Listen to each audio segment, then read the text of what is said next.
ஆண்டவர் உங்களோடு இருப்பாராக. மத்தேயு எழுதிய தூய நற்செய்தியிலிருந்து வாசகம்.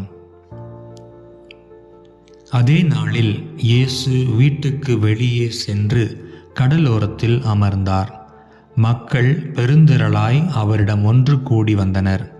ஆகவே அவர் படகில் ஏறி அமர்ந்தார். திரண்டிருந்த மக்கள் அனைவரும் கடற்கரையில் நின்று கொண்டிருந்தனர்.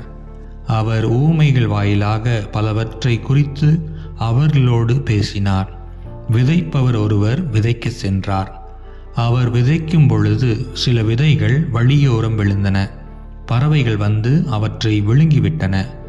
வேறு சில விதைகள் மிகுதியாக மண் இல்லா பாறை பகுதிகளில் விழுந்தன. அங்கே மண் ஆழமாக இல்லாததால் அவை விரைவில் முளைத்தன.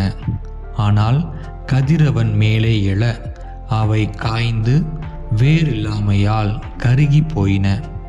மற்றும் சில விதைகள் முட்செடிகளின் இடையே விழுந்தன. முட்செடிகள் வளர்ந்து அவற்றை நெருக்கிவிட்டன. ஆனால் இன்னும் சில விதைகள் நல்ல நிலத்தில் விழுந்தன. அவற்றுள் சில 100 மடங்காகவும் சில 60 மடங்காகவும் சில 30 மடங்காகவும் விளைச்சலை கொடுத்தன. கேட்க செவியுள்ளோர் கேட்கட்டும் என்றார். ஆண்டவரின் அருள்வாக்கு.